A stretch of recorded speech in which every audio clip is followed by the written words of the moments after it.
Isang sampal ng malamig na salapi ang dumurog sa kanyang pagkatao. Habang nagpapakasasa sa karangyaan ng bilyonaryo at ang pekeng tagapagligtas, nakaluhod sa basag na baso si Maya. Basura ka, lumayas ka, tila lason na pandidiri ni Elias. Ngunit isang lumang peklat ang magpapabagsak sa imperyo ng kasinungalingan. Aahon si Maya mula sa abo upang bawiin ang dangal. Handa na bang harapin ng tadhana ang huling pagtutuos? Isang sampal ng malamig na salapi ang dumurog sa kanyang pagkatao. Habang nagpapakasasa sa karangyaan ang bilyonaryo at ang pekeng tagapagligtas, nakaluhod sa basag na baso si Maya. Basura ka, lumayas ka, tila lason na pandidiri ni Elias. Ngunit isang lumang peklat ang magpapabagsak sa imperyo ng kasinungalingan. Aahon si Maya mula sa abo upang bawiin ang dangal. Handa na bang harapin ng tadhana ang huling pagtutuos? Isang maruming magnanakaw na nagpapanggap na disenteng panadero. Tingnan ninyo ang paborito kong kwintas. Nakatago sa ilalim ng basurahan niyang cake. Ang matinis at malupit na boses ni Clara ay umaling-aungaw sa buong bulwagan na napapalamutian ng mga kristal at ginto. Sa gitna ng karangyaan ng pamilya de Cordova, nakatayo si Maya. Ang kanyang mga kamay na puno ng paltos mula sa pugon at manhid sa pagod ay nakalaylay lamang. 3 araw at 3 gabi siyang hindi natulog upang buuin ang higanting tapban na iyon para sa pagdiriwang ng pamilya, hindi para sa pansariling luho, kundi para dugtungan ng hininga ni Hope. Ang bawat patak ng pawis niya sa pagmamasa ng harina ay katumbas ng pambili ng gamot ng kanyang pamangkin. Ngunit ngayon, ang kanyang obra maestra ay isa na lamang durog na tumpok ng asukal at tinapay sa malamig na sahig. Isang nakakapasong bara ang bumara sa lalamunan ni Maya. Namanhid ang kanyang mga binti at tila nagdilim ang paligid kahit pa napakaliwanag ng mga ilaw. Ang pamilyar na amoy ng asukal ay napalitan ng pait na gumuguhit hanggang sa kanyang sikmura. Ang mabigat na pagpintig ng kanyang dibdib ay nagbabanta ng pagguho ng kanyang buong mundo. Bakit ganito kalupit ang mundo sa mga walang kalaban-laban? Paano naging kasalanan ang maghangad ng isang panibagong bukas para sa isang batang nag-aagaw buhay? Nahawi ang mga panauhing nakasuot ng mga mamahaling kasuotan. Lumitaw si Elias de Cordova, ang tagapagmana at ang nag-iisang batas sa palasyong ito. Ang kanyang mga mata ay kasing lamig ng yelo, walang bahid ng awa. Mabilis na yumakap si Clara sa braso ng binata, naguunahang pumatak ang mga pekeng luha habang itinuturo ang nanliliit na bulto ni Maya. Elias, look at what she did. Sinira niya ang araw natin at tinangkap ang nakawin ng kwintas ng namayapamong ina. Pagmamaktol ni Clara habang isinisiksik ang mukha sa dibdib ng lalaki. Tiningnan ni Elias si Maya mula ulo hanggang paa. Isang tingin na tila humuhubad sa natitirang dangal ng dalaga. Wala siyang inaksayang oras upang magtanong. Sa mundo niya, ang mga tulad ni Maya ay ipinanganak upang maging masama. You dare steal from my fiancé? Sa sarili kong pamamahay? Malamig ngunit nakakikilabot na tanong ni Elias. Nanginig ang mga labi ni Maya. Humakbang siya palapit. Nagmamakaawa ang mga matang nag-uunahan sa pagluha. Sir Elias, parang awa niyo na po. Hindi po ako magnanakaw. Wala po akong kinukuha. Nandito lang po ako para kunin ang bayad sa cake. Nag-aagaw buhay po ang pamangkin ko sa ospital. Kailangan ko po ng pera para sa makina niya.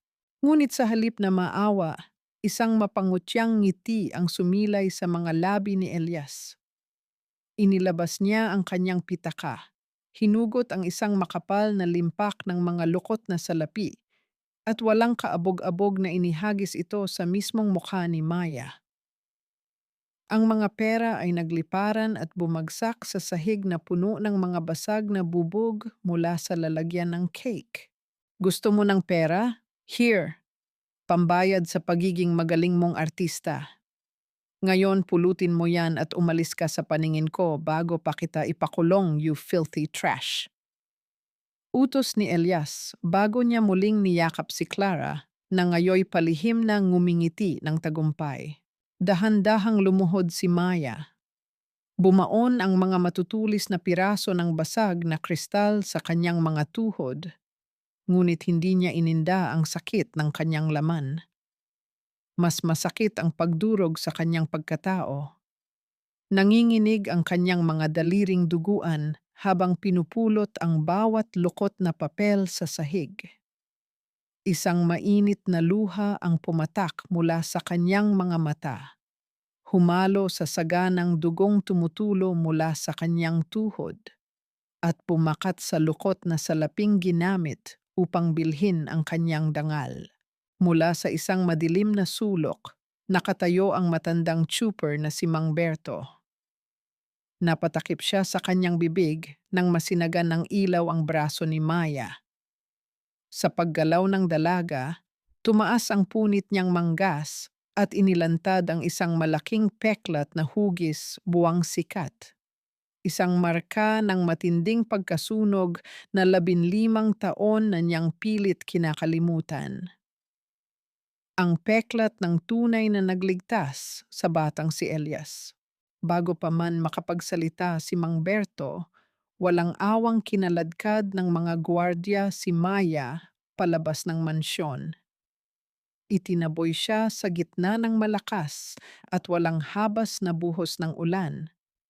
Napaluhod siya sa maputik na kalsada, basang-basa at nanginginig sa ginaw at kirot. Ang panginginig ng kanyang lumang telepono mula sa bulsa ay tila nagbabadyang mensahe ng kamatayan. Nang sagutin niya ito, ang nag-aapurang boses ng doktor ang sumalubong sa kanyang tainga. Maya, kailangan na nating i-intubate si Hope ngayon din. Bumagsak na ang oxygen level niya. Wala na ba tayong pondo? Kailangan mong magbayad bago mag-umaga kung hindi ay tatanggalin na ang makina. Hindi na nakasagot si Maya. Ibinaon niya ang kanyang mukha sa kanyang mga duguang palad. Isang malakas at nakakapasong sigaw ng pagkaulila at kawalan ng pag-asa ang pinakawalan niya sa gitna ng unos. Sinasabayan ng matalim na pag-iyak ng kalangitan at nakabibinging paghampas ng kulog. Naglalakad si Maya sa mahaba at madilim na pasilyo ng pampublikong ospital, habang ang bawat yapak ng kanyang basang sapatos ay nagiiwan ng bakas ng putik at pagsisisisi sa makintab na sahig. Ang lamig na nanunuot sa kanyang mga buto ay hindi maikukumpara sa panginginig ng kanyang puso. Bawat segundong lumilipas ay tila isang matalim na kutsilyong humahati sa kanyang pag-asa. Sa dulo ng pasilyo, nakita niya ang pintuan ng intensive care unit, kung saan ang maliliit na bintana ay nagpapakita ng malamlam na ilaw ng mga makinang nagpapanatili sa buhay ng kanyang pamangkin. "Nurse, pakiusap. Eto na po ang pera." Garalgal ang boses ni Maya habang inilalapag sa counter ang mga basang salaping pinulot niya mula sa sahig ng mansyon. Ang mga papel na pera ay may mga bahid pa ng tuyong dugo at dumi, isang piping saksi sa kahiya-hiyang sinapit niya. Tiningnan ng nurse ang pera nang may halong pandidiri at awa. "Miss, kulang pa po ito." Ang sabi ng accounting, kailangan ng full deposit para sa mga bagong gamot at sa renta ng ventilator. Kung hindi, baka mapilitan kaming ilipat si Hope sa charity ward. At alam niyo namang hindi kakayanin ng bata ang walang sapat na kagamitan. Napasandal si Maya sa pader. Unti-unting nadudurog ang kanyang katatagan. Sa sandaling iyon, naramdaman niya ang isang mainit na kamay na pumatong sa kanyang balikat. Paglingon niya, nakita niya ang nag-aalalang mukha ni Mang Berto, ang tsuper ng mga de Cordova. "Iha, uminom ka muna ng tubig," mahinang sabi ng matanda, sabay abot ng isang maliit na sobre. "Hindi ito kalakihan. Ipon ko ito para sa pag-uwi ko sa probinsya. Pero mas kailangan ito ng bata ngayon." Gulat na tiningnan ni Maya ang sobre. "Mang Berto, bakit niyo po ito ginagawa? Mapapahamak po kayo kapag nalaman ni na Sir Elias." Bumuntong hininga ang matanda. Ang kanyang mga mata ay tila may gustong aminin, ngunit pinipigilan ng takot.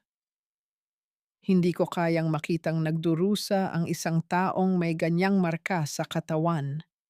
Iha, ang peklat mo sa braso. Saan mo nakuha iyon? Totoo bang mula iyon sa sunog 15 taon na ang nakalilipas?" Natigilan si Maya. Hinila niya pababa ang kanyang manggas upang itago ang pangit na marka. "Wala na pong halaga ang nakaraan, Mang Berto. Ang mahalaga ay ang ngayon." Hindi na nagpumilit ang matanda, ngunit ang kanyang pananahimik ay puno ng bigat ng lihim na hindi pa kayang bigkasin. Samantala, sa loob ng marangyang mansyon ng mga de Cordova, ang katahimikan ay nababasag lamang ng pag-awit ng mga kuliglig sa labas. Nakatayo si Elias sa tapat ng bintana, tinitingnan ang malakas na buhos ng ulan. Hindi niya maalis sa kanyang isipan ang imahe ng mga duguang tuhod ni Maya habang nakaluhod sa gitna ng kanyang mga bisita. May kung anong kurot sa kanyang dibdib na hindi niya maipaliwanag. Isang pakiramdam na tila may mali sa kanyang ginawa. Pumasok si Clara sa silid. Bitbit ang isang baso ng mamahaling alak. "Elias, babe, bakit hindi ka pa natutulog? Huwag mo nang isipin ang hampas lupang iyon. She's just a professional scammer. Sanay ang mga ganyang tao na gumamit ng drama para makakuha ng pera." Lumingon si Elias. Ang kanyang boses ay puno ng pagdududa. "Clara, sigurado ka bang siya ang kumuha ng kwintas? Bakit parang, bakit parang totoo ang iyak niya?" Agad na nagbago ang anyo ni Clara. Mabilis siyang lumapit at hinawakan ang mukha ni Elias. Ang kanyang mga mata ay nagpapakita ng pekeng sakit. "Ar mo ba akong pinagbibintangan? After everything I sacrificed for you? Nakalimutan mo na ba na muntik na akong mamatay sa apoy para lang iligtas ka noon? Ang peklat ko sa likod, Elias, iyon ang patunay ng pagmamahal ko. Huwag mong hayaang maloko ka ng isang magnanakaw." Yumuko si Elias, tila sumusuko sa manipulasyon ng babae. "I'm sorry. Siguro pagod lang ito." Ngunit sa kanyang isipan, ang mga mata ni Maya na puno ng hinagpis ay patuloy na bumabagabag sa kanya. Tiningnan niya ang kanyang sariling mga palad, ang mga kamay na nagtapon ng pera sa mukha ng isang babaeng nagmamakaawa. Lumipas ang gabi at sumikat ang araw na may dalang panibagong pangamba. Sa ospital, bahagyang gumaan ang pakiramdam ni Maya nang makitang matatag ang vitals ni Hope dahil sa gamot na nabili. Akala niya ay may sandali na siyang makahinga ng maluwag. Ngunit ang katahimikan ng umaga ay biglang nabulabog ng malalakas na yabag ng mga bota. 3 unipormadong pulis ang pumasok sa ICU waiting area, dala ang isang papel na may selyo ng korte. "Sino dito, si Maya Johnson?" Tanong ng opisyal na may matigas na tono. Dahan-dahang tumayo si Maya, ang kanyang puso ay tila gustong kumawala sa kanyang dibdib. Ako po, bakit po? Pinapunta kami dito ni Attorney De Cordova. May warrant of arrest kami laban sa iyo para sa kasong qualified theft. Kailangan mong sumama sa amin sa presinto ngayon din. Nabitawan ni Maya ang basong hawak niya. Ang pagtilamsik ng tubig sa sahig ay tila hudyat ng muling pagguho ng kanyang mundo. Tumingin siya sa bintana ng silid ni Hope habang ang mga pulis ay nagsisimulang ilagay ang malamig na posas sa kanyang mga duguang kamay. Sa loob ng isang madilim at masikip na selda, tila huminto ang pag-inog ng mundo para kay Maya. Ang amoy ng kalawang at malamig na semento ay lalong nagpabigat sa kanyang bawat paghinga. Nakasandal siya sa malamig na rehas, ang kanyang mga mata ay nakapikit, ngunit ang isipan ay mabilis na tumatakbo pabalik sa ospital. Nararamdaman pa rin niya ang higpit ng hawak ni Hope sa kanyang daliri bago siya kinaladkad ng mga pulis. Ang bawat patak ng luha niya ay tila bumabaon sa kanyang balat. Nagpapaalala sa kanya na wala siyang kapangyarihan laban sa mga taong may ginto at pangalan. Ang katahimikan ng presinto ay nabasag nang marinig ang tunog ng mga takong na tumatama sa sahig, isang ritmo na puno ng kayabangan. Huminto ang mga yabag na iyon sa tapat ng kanyang selda.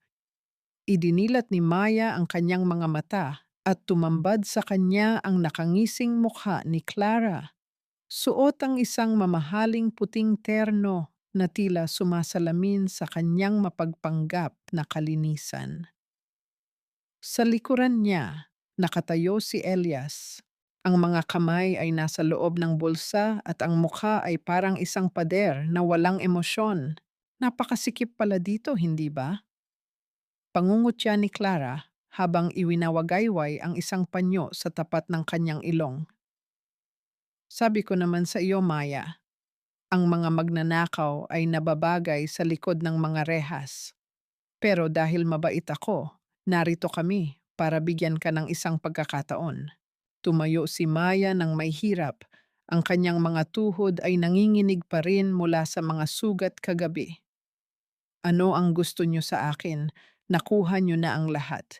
Sinira niyo na ang dangal ko, pati ang pagkakataon kong makasama ang pamangkin ko. Humakbang palapit si Elias, ang kanyang boses ay malalim at tila may dalang babala. Hindi kami narito para makipag-away, Maya. Ang kwintas na kinuha mo ay may halagang higit pa sa iyong buhay. 1 milyon ang halaga niyon sa merkado. Pero para sa akin, hindi iyon mababayaran ng kahit anong salapi dahil iyon ang huling alaala ng aking ina. Pinili ni Clara na huwag ituloy ang kaso sa isang kondisyon. Inilabas ni Clara ang isang pirasong papel, isang kontrata na tila galing sa ilalim ng lupa. Magtatrabaho ka sa mansyon bilang katulong, walang sweldo.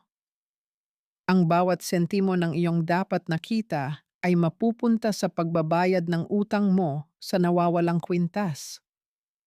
5 taon, Maya. 5 taon kang magsisilbi sa amin at sa loob ng panahong iyon, iuurong namin ang demanda. Napasinghap si Maya. 5 taon? Paano ang pamangkin ko? Sino ang mag-aalaga sa kanya kung nakakulong ako sa mansyon niyo? Huwag kang mag-alala, sagot ni Elias ng walang kurap. Pinayagan ko na ang accounting ng ospital na ipagpatuloy ang gamutan ni Hope. Ako na ang magbabayad ng lahat ng gastusin niya, ngunit bawat piso ay itatala bilang dagdag na utang mo. Hanggat tapat kang nagsisilbi, mananatiling buhay ang bata. Pero sa oras na tumakas ka o sumuway, hindi lang kulungan ang bagsak mo, kundi pati ang makina ni Hope ay hihinto. Tila isang hatol ng kamatayan ang narinig ni Maya. Isang kasunduan sa impyerno na binalot sa pangalan ng pag-ibig sa kapamilya. Tiningnan niya ang panulat na inabot ni Clara sa pagitan ng mga rehas. Ang bawat hibla ng kanyang pagkatao ay gustong tumanggi, ngunit ang mukha ni Hope na naglalaban para sa hininga ang nagtulak sa kanyang kamay. Dahan-dahang kinuha ni Maya ang panulat. Ang kanyang pirma sa papel na iyon ay hindi lamang tanda ng pagsuko, kundi ang pagpako sa kanyang sarili sa krus ng pagkaalipin. Nakita niya ang kislap ng tagumpay sa mga mata ni Clara, isang kislap na puno ng lason at poot. Matalinong desisyon, sabi ni Clara habang mabilis na binabawi ang papel. Magsimula ka na ngayong gabi. Huwag kang mag-alala, marami akong nakahandang trabaho para sa iyo. Marami tayong dapat pag-usapan tungkol sa tamang pag-uugali ng isang katulong. Nang bumukas ang rehas, hindi naramdaman ni Maya ang kalayaan. Sa halip, naramdaman niya ang mas mabigat na kadena na pumupulupot sa kanyang leeg. Habang naglalakad palabas ng presinto kasunod ni na Elias at Clara, tiningnan niya ang langit na tila nagbabadya muli ng ulan.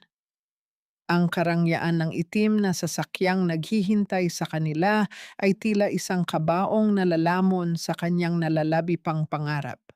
Pagdating sa mansyon ng mga de Cordova, ang dati niyang pinapasukan bilang panadero ay naging kulungan na niya ngayon. Inutusan siya ni Clara na isuot ang isang lumang uniforme ng katulong na masikip at may mga mantsa. Sa bawat haplos ng tela sa kanyang balat, naaalala ni Maya ang bawat luhang pumatak sa selda. Inilapag ni Maya ang kanyang maliit na bag sa isang sulok ng madilim na silid para sa mga katulong. Kinuha niya ang larawan ni Hope mula sa kanyang bulsa at idinikit ito sa kanyang dibdib. Kakaunti na lang anak, lalaban tayo, bulong niya sa hangin. Ngunit bago pa man siya makapagpahinga, ang boses ni Clara ay umaling-aungaw mula sa intercom. Maya, pumunta ka sa attic ngayon din. May kailangan kang linisin na hindi na idampi ng kahit anong basahan sa loob ng 15 taon. Huwag kang magpapahuli.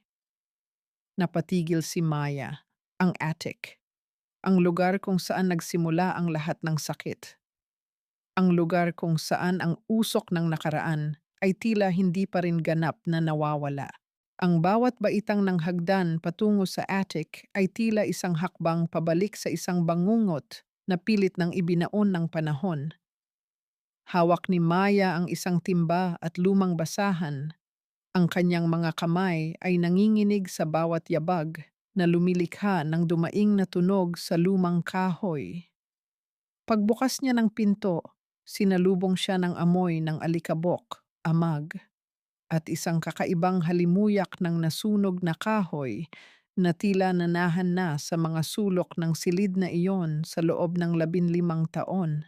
Ang liwanag mula sa maliit na bintana ay naglalantad ng mga gamit na nababalutan ng puting tela, tila mga multong nagmamasid sa kanyang bawat galaw. Habang nagpupunas si Maya sa isang sulok, biglang tumigil ang kanyang mundo. Sa likod ng isang malaking cabinet, nakita niya ang isang bahagi ng pader na nananatiling itim, isang bakas ng uling mula sa apoy na muntik nang tumapos sa kanyang buhay. Sa isang iglap, hindi na alikabok ang nalalanghap ni Maya. Tila bumalik ang nakakasuffocate na usok. Narinig niya ang lagutok ng nagbabagang kisame. Naramdaman niya ang matinding init na tumutupok sa kanyang balat. Ang kanyang hininga ay naging mababaw at mabilis. Nabitawan niya ang basahan at napahawak sa kanyang leeg, pilit na humihigop ng hangin na tila ba ang attic ay muling nagliliyab. Anong ginagawa mo? Bakit ka nakatunganga dyan? Ang malamig na boses ni Elias ay tila isang balde ng yelong tubig na ibinuhos sa nag-aapoy na isipan ni Maya. Nakatayo ang binata sa pintuan, ang kanyang mga mata ay puno ng pagtataka at bahagyang inis. Ngunit nang makita niya ang pamumutla ni Maya at ang pagkakasandal nito sa pader habang nanginginig ang buong katawan, unti-unting napalitan ng pagkalito ang kanyang ekspresyon. Nakita ni Elias ang titig ni Maya sa itim na marka sa pader. Sa isang sandali, ang imahe ng katulong na itinuturing niyang magnanakaw ay naglaho. Ang nakikita niya ay isang babaeng lunod sa takot, isang takot na pamilyar sa kanya. Ang mga matang iyon, ang paraan ng paghabol niya sa hininga, ay biglang nagpaalala kay Elias sa malabo ngunit masakit na alaala ng isang batang babaeng yumakap sa kanya sa gitna ng apoy. Ibinibigay ang sariling lakas upang siya ay mabuhay. Bahagyang itinaas ni Elias ang kanyang kamay, tila may balak na abutin ang balikat ni Maya upang pakalmahin ito. Ngunit bago pa man dumampi ang kanyang mga daliri, mabilis siyang natauhan. Ibinalik niya ang kamay sa kanyang bulsa at tumikhim, pinatitigas muli ang kanyang puso. Maglinis ka na. Huwag mong gamitin ang pag-iinarte mo para makaiwas sa trabaho, ang sabi niya, bagaman ang kanyang tono ay hindi na kasing talim ng dati. Biglang pumasok si Clara sa silid. Ang kanyang mga mata ay naniningkit sa selos nang makitang magkasama ang dalawa. Elias, bakit ka nandito sa maduming lugar na ito?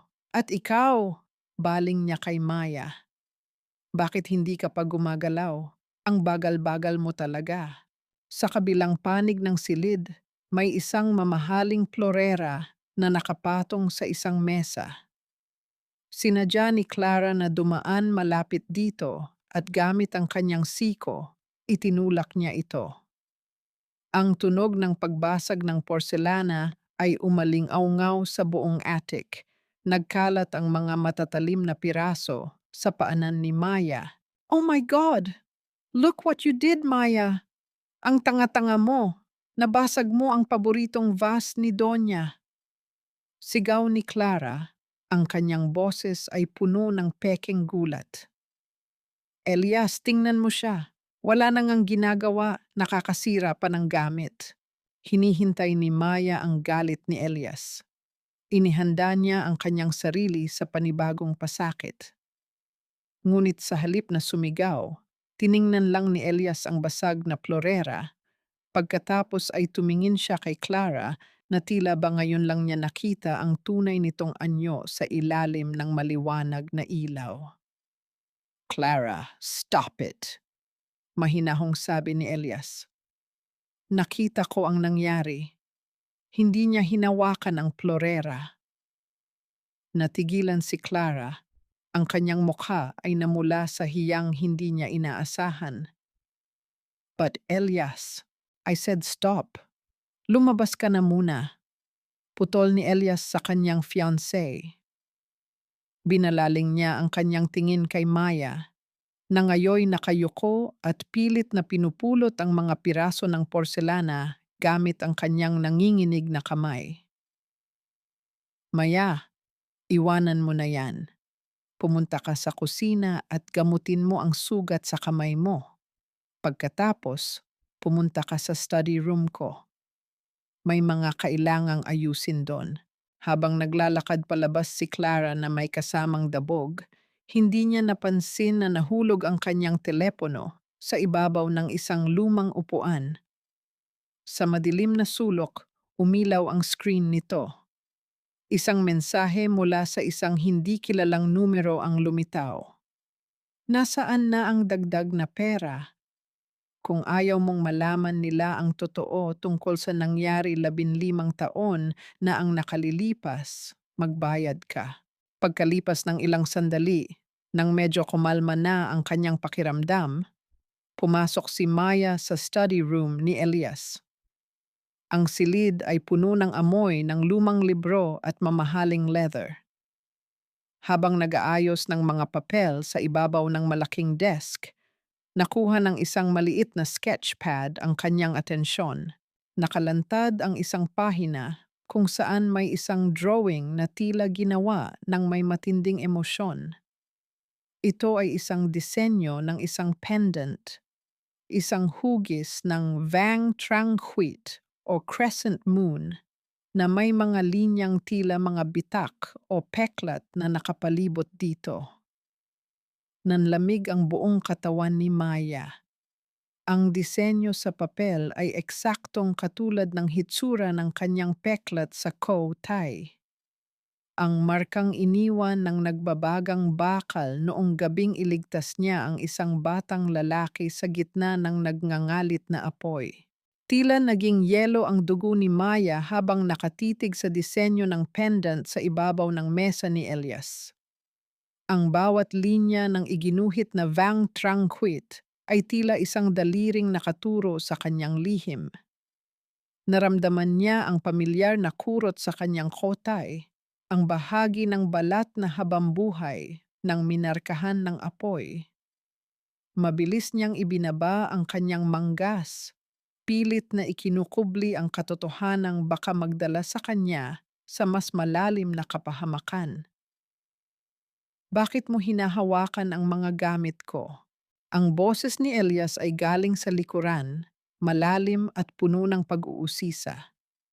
Mabilis na lumayo si Maya sa mesa, ang kanyang puso ay tila isang tambol na mabilis ang pagtibok. Pasensya na po, Sir Elias. Inayos ko lang po ang mga papel nyo. Hindi ko po sinasadya. Humakbang palapit si Elias. Ang kanyang mga mata ay nananatili sa mukha ni Maya, tila naghahanap ng sagot sa isang tanong na hindi niya pa kayang bigkasin. Ang disenyo na iyan ang pendant na ipapagawa ko para kay Clara bilang regalo sa aming kasal. Simbolo iyon ng gabing iniligtas niya ako. Isang buwan na nagniningning sa gitna ng usok.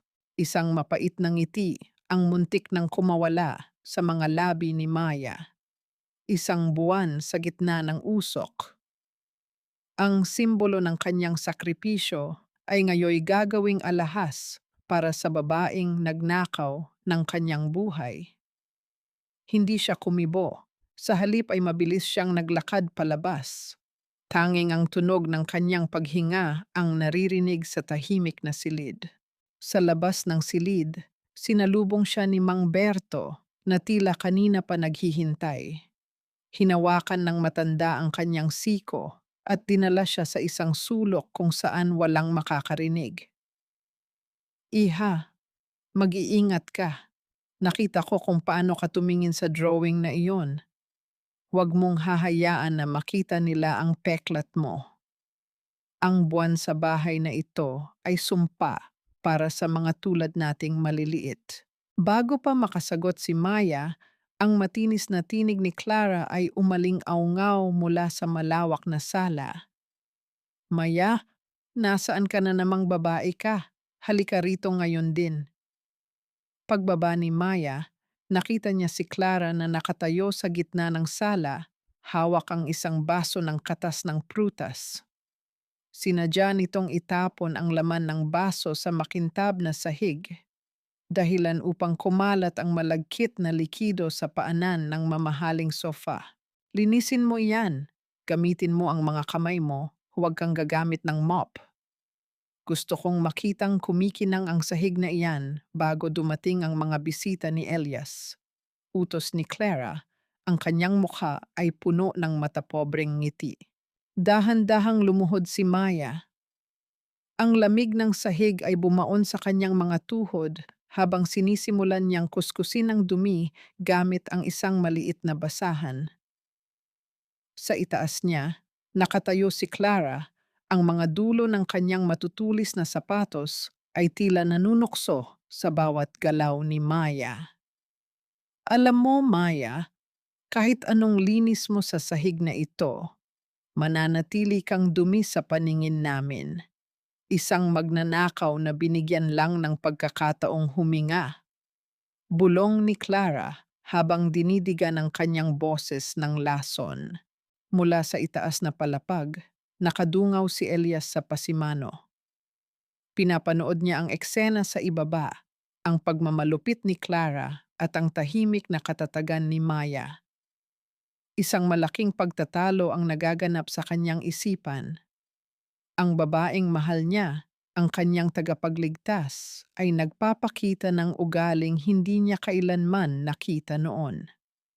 Samantala, ang babaeng itinuturing niyang kaaway ay nagpapakita ng dangal na tila pamilyar sa kanyang puso.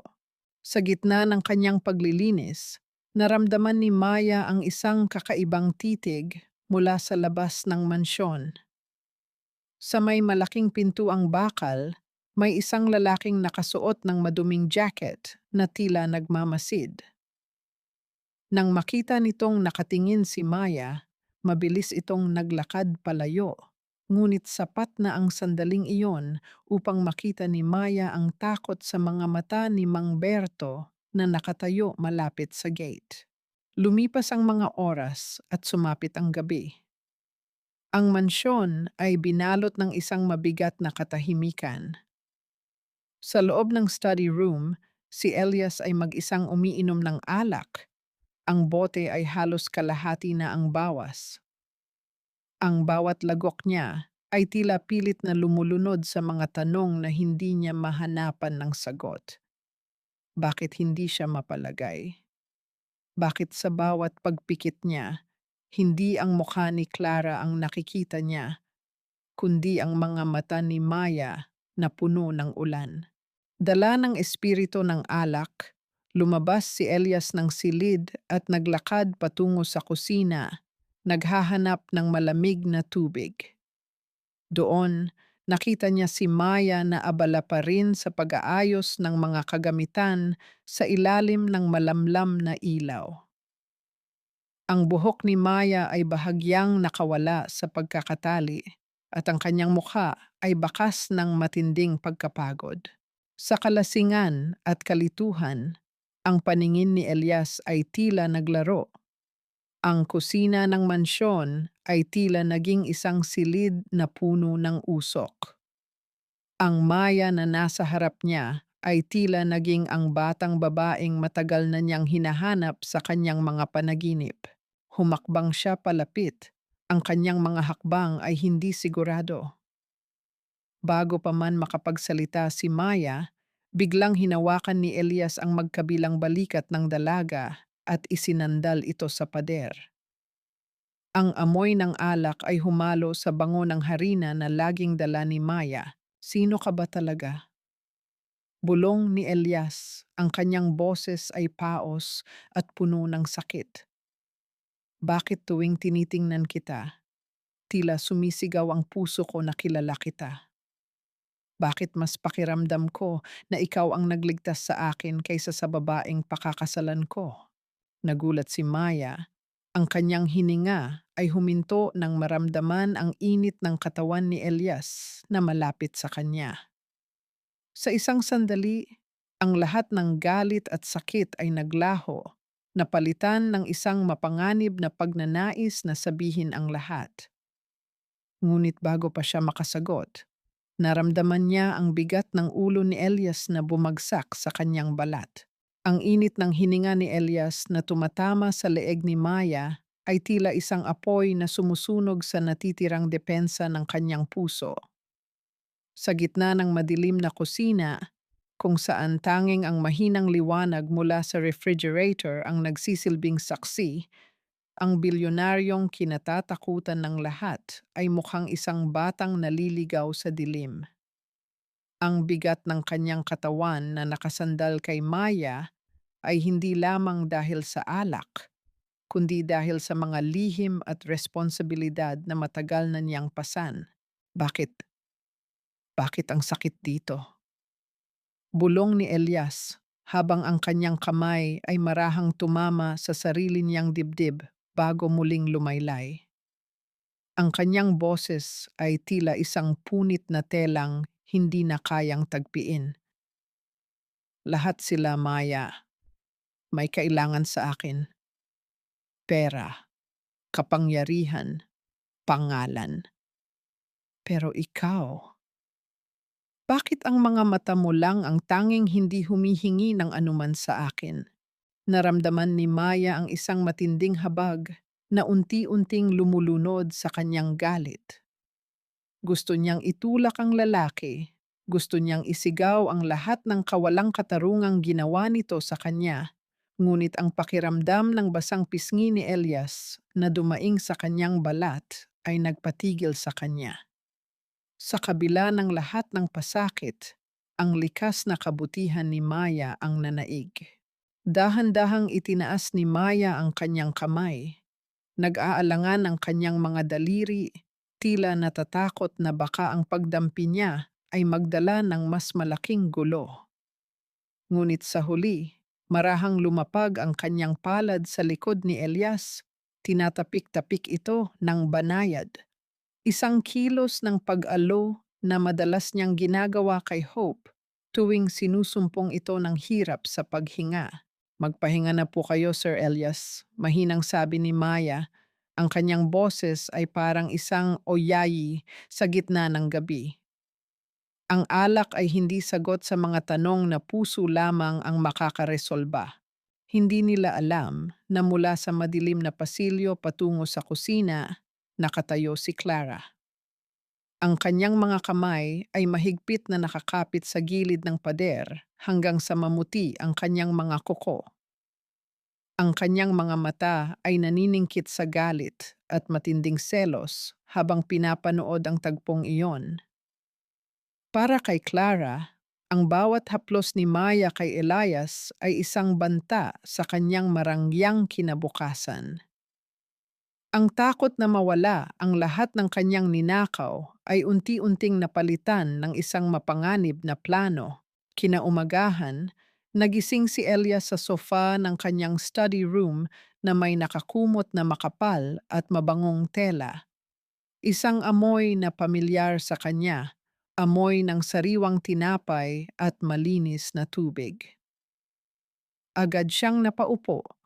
Ang kanyang ulo ay tila hinahati sa sakit ng hangover.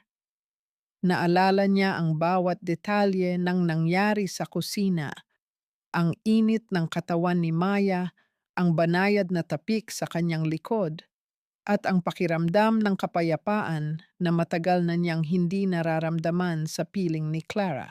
Pumasok si Maya upang magdala ng kape. Ang kanyang mga mata ay nakatingin lamang sa sahig, umiiwas sa anumang kontak. Ang kape niyo po, Sir Elias. Maikling sabi niya bago mabilis na tumalikod. Maya, tawag ni Elias. Huminto ang dalaga ngunit hindi lumingon. Tungkol sa kagabi. Pasensya na. Masyado lang akong maraming nainom. Huwag mong iisipin na may kahulugan ang mga sinabi ko. Bagaman malamig ang tono ni Elias, ang kanyang mga mata ay hindi nakakasunod sa kanyang pananalita. May isang bagong kislap doon, isang halo ng paghanga at pagkalito. Hindi sumagot si Maya, tanging ang tunog ng pagsara ng pinto ang sumagot sa pahayag ng binata. Paglabas ni Maya sa hardin upang magdilig ng mga halaman, hinarang siya ni Clara. Ang sikat ng araw ay tila naging malupit sa sandaling iyon. Nang walang babala, isang malakas na sampal ang dumapo sa pisngi ni Maya, dahilan upang mapalingon ang kanyang ulo at tumalsik ang ilang patak ng tubig mula sa hawak niyang timba. Akala mo ba hindi ko nakita ang ginawa mo kagabi? You pathetic, desperate woman. Sigaw ni Clara, ang kanyang boses ay nanginginig sa poot. Huwag mong gamitin ang katawan mo para akitin ang mapapangasawa ko.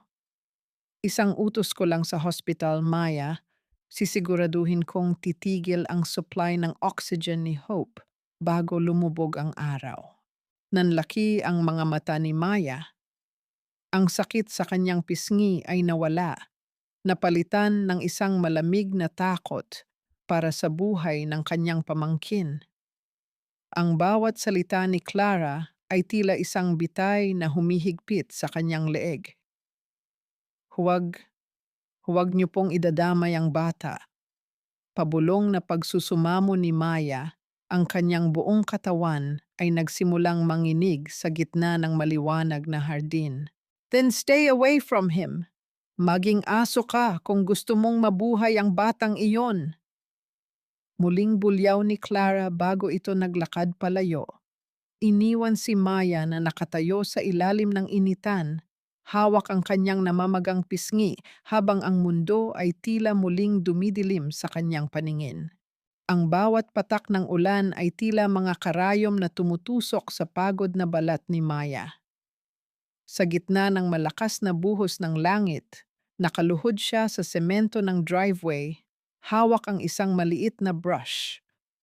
Utos ni Clara na kiskisin ang bawat singit ng mga bato hanggang sa kuminang ang mga ito, kahit pa ang paligid ay nilalamon na ng baha at dilim. Basang-basa ang kanyang uniforme, tumidikit sa kanyang nanginginig na katawan, habang ang lamig ay dahan-dahang nanunuot patungo sa kanyang mga baga. Hindi nararamdaman ni Maya ang pagod ng kanyang mga braso, kundi ang bigat ng banta ni Clara. Ang bawat kuskos niya sa semento ay isang dalangin para sa hininga ni Hope. Ngunit ang kanyang paningin ay unti-unti nang naglalaro. Ang mga ilaw ng mansyon ay tila naging mga malalabong bilog ng apoy. Ang mundo ay nagsimulang umiikot at ang tunog ng ulan ay naging isang malayo at maugong na tinig sa kanyang pandinig. Eksaktong pagdating ng itim na sasakyan ni Elias ay ang pagbitaw ng huling lakas ni Maya. Ang timba na hawak niya ay tumumba. Ang tunog ng pagtama ng plastik sa semento ay nilamon ng ingay ng unos. Bumagsak si Maya sa basang lupa. Ang kanyang mukha ay kasing puti ng papel at ang kanyang hininga ay naging mababaw at mabilis. Mabilis na bumukas ang pinto ng sasakyan. Hindi na inisip ni Elias ang kanyang mamahaling suit na mababasa. Patakbo siyang lumapit sa nakahandusay na dalaga. Nang mahawakan niya ang balat ni Maya, halos mapatalon siya sa sobrang init nito. Ang dalaga ay nagliliyab sa lagnat. "Maya, gumising ka!" sigaw ni Elias habang kinakarga niya ang dalaga sa kanyang mga bisig. Ang gaan ni Maya ay nagpabigat sa kanyang kalooban. Tila ba ang babaeng ito ay gawa lamang sa mga buto at pait ng tadhana? Sa pintuan ng mansyon, nakatayo si Clara. Ang kanyang mukha ay puno ng pagkainis.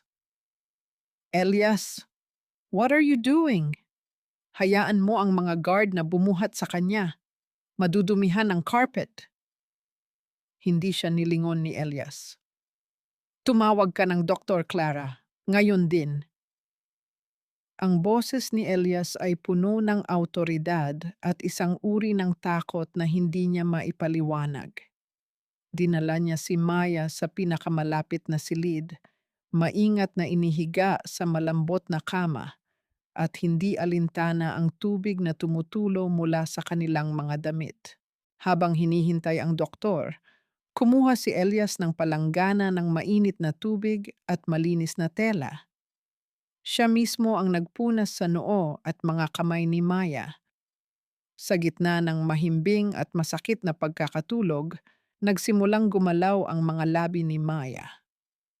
Ang kanyang ulo ay pabalik-balik na gumagalaw sa unan, tila pilit na tumatakas sa isang masamang panaginip. Mainit, masyadong mainit. Pabulong na daing ni Maya. Ang kanyang boses ay paos at puno ng pagdurusa. "Sito, nasaan ka? Huwag kang bibitiw.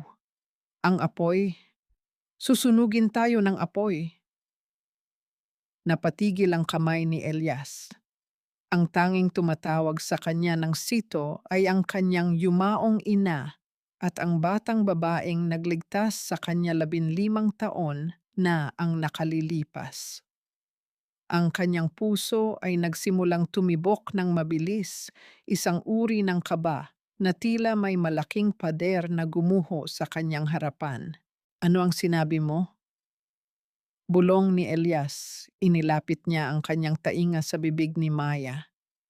Sito, huwag kang matakot. Ililigtas kita. Patuloy na pagsusumamo ni Maya sa kanyang deliryo. Kahit masakit, kahit masunog ako, basta mabuhay ka. Ang bawat salitang lumalabas sa bibig ni Maya ay tila mga punlo na tumatama sa konsensya ni Elias. Ang mga katagang iyon ang huling narinig niya bago siya nawalan ng malay sa gitna ng naglalagablab na mansyon noon. Ang eksaktong mga salita na inakala niyang nanggaling kay Clara. Tumingin siya sa kotay ni Maya na nakabalot pa rin ng basang tela. Isang matinding pagnanais ang bumitay sa kanyang isipan na alamin ang katotohanan. Dahan-dahang iniabot ni Elias ang kanyang kamay upang gapiin ang manggas ng damit ni Maya. Nais niyang makita ang markang matagal na niyang hinahanap. Ngunit bago pa man dumampi ang kanyang mga daliri sa balat ng dalaga, ang kanyang telepono sa bulsa ay biglang naglabas ng isang malakas at paulit-ulit na tunog. Kinuha niya ito nang may halong inis, ngunit ang pangalan sa screen ay nagpatayo sa kanyang mga balahibo, ang ospital. "Hello? Si Elias de Cordova ito," sagot niya. Ang kanyang mga mata ay nananatiling nakatitig sa namumutlang mukha ni Maya. "Sir Elias, kailangan niyo pong pumunta rito ngayon din." Ang boses ng doktor ay puno ng tensyon. Ang pasyenteng si Hope Johnson, huminto ang kanyang pagtibok ng puso. "Sinusubukan namin siyang i-revive, pero kailangan namin ang pahintulot niyo para sa isang emergency procedure. Ngayon na po." Nabitawan ni Elias ang hawak na tela. Ang katahimikan sa loob ng silid ay naging nakabibingi, tanging ang mabigat na paghinga ni Maya at ang tunog ng ulan sa labas ang natitirang saksi sa nagbabadyang trahedya. Sa gitna ng kanyang mahimbing at may sakit na pagkakatulog, biglang napabalikwas si Maya. Ang puti at malinis na kisame ng silid sa mansyon ay tila naging isang malawak at nakalunod na kawalan. Ang kanyang puso ay tumitibok ng mabilis, kasing bilis ng isang ibon na nakakulong sa hawla. Hindi niya inalintana ang panginginig ng kanyang mga tuhod o ang matinding bigat ng kanyang ulo. Ang tanging naririnig niya ay ang boses ng doktor sa kanyang panaginip, isang tawag ng kamatayan para kay Hope. "Hindi, Hope, huwag kang bibitiw." Pabulong na dalangin ni Maya habang pilit siyang tumatayo. Nadapa siya sa gilid ng kama, ang kanyang mga daliri ay bumaon sa makapal na carpet, ngunit mabilis siyang bumangon. Wala siyang sapatos, basa pa ang dulo ng kanyang uniforme, ngunit ang takot ay nagbigay sa kanya ng lakas na hindi galing sa mundong ito. Sa pasilyo, nakasalubong niya si Elias na kakababa pa lamang ng telepono. Ang mukha ng binata ay kasing puti ng pader. Ang kanyang mga mata ay puno ng kabalisahan. Bago pa makapagsalita si Elias, hinawakan ni Maya ang kanyang braso. Ang mga kuko ng dalaga ay bumaon sa mamahaling tela ng kanyang polo. "Sir Elias, dalhin niyo po ako sa ospital. Parang awa niyo na po. Si Hope. Kailangan ako ni Hope." Ang boses ni Maya ay punong-puno ng pait at pagsusumamo. Hindi na nag-atubili si Elias. Hinawakan niya ang kamay ni Maya, ang kamay na punong-puno ng init ng lagnat. at mabilis silang tumakbo patungo sa garahe. Sa gitna ng dilim at patuloy na pag-uulan, ang hiyaw ng makina ng sasakyan ay tila isang babala. Hindi na alintana ni Elias ang bilis ng takbo. Ang tanging mahalaga ay ang babaeng nasa tabi niya na ngayoy nakasandal sa upuan, nakapikit at tahimik na lumuluha. Pagdating sa ospital, ang amoy ng alcohol at ang malamig na hangin ng aircon ang sumalubong sa kanila. Patakbong tinungo ni Maya ang silid ng bata, ngunit hinarang siya ng doktor sa pintuan. Maya, kailangan nating magmadali, seryosong sabi ng doktor. Kailangan ni Hope ng blood transfusion. Masyadong mababa ang hemoglobin niya at ang puso niya ay nahihirapang mag-pump. Ang problema, ang grupo ng dugo niya ay ORH negative. Napakabihirang uri ito at wala kaming stock sa blood bank ngayon. Tila gumuho ang langit sa ibabaw ni Maya. Napasandal siya sa pader. Ang kanyang mga binti ay tuluyang nawalan ng lakas. Dok, wala na po ba talagang paraan? Kahit kunin niyo na ang lahat ng dugo ko, basta mabuhay lang ang pamangkin ko. Hindi pwede, Maya. Masyado kang mahina at hindi tugma ang dugo mo. Paliwanag ng doktor.